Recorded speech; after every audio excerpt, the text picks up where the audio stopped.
Буа районындағы яңа ауылда юллар салына. Түзіклендіру муниципаль біремлеклер советі ұйыштырған конкурста отқан грант ақшалары хисабын алып барыла. 30 кіші ешеген ауыл маңаршы юлсызлықтан интіккен.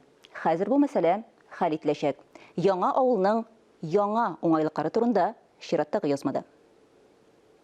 Ашның хәлен тук белми дигәндәй, юлсызлыкның ни икәнен хәзер күпләр оныткандыр. Яңа авыллылар исә юл газабы белән яхшы таныш. Алар монда элек-электән начар булган.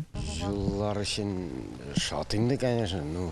Бу юлларны бер 10 ел тому назад салган булсалар, тагын яхшырак булган булыр. Юллар муниципаль берәмлекләр советы конкурсында отылган грант акчасы хисабына салына. Гомуми бюджет $1,5 миллион.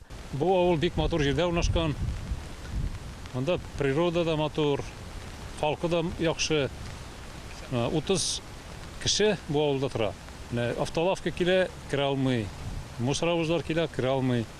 Болай кайткан кеше дә кирә алмый. Ну, жол булмагач үзегез беләсез. Шуңа күрә без менә шул грант акчасын шушы авылга жолларны ремонтлауга татырга булдык. Эшләрне Дорсервис оешмасы башкара. 600 метр озынлыктагы урам юлларына вак таш җәелә. Безнең максат матур иттереп, бик качественно иттереп юл салырга, чтобы авыл халкы безнең хезмәттән бик канәгать булып калсыннар дип калабыз инде башын. Моннан тыш авылда электр линиясен дә яңартканнар. Анысы да авыл торак пунктларын төзекләндерү программасы буенча. Быел шул программа нигезендә безгә акчаны выделять иттеләр. И менә яңа авылда утны ясап киттеләр. Менә бүгенгә җаб якты.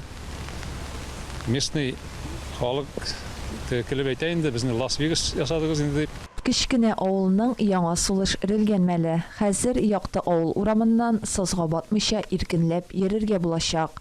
Алсу Сәмигуллина, Сирин Хәсәнов, Татарстан яңалыклары.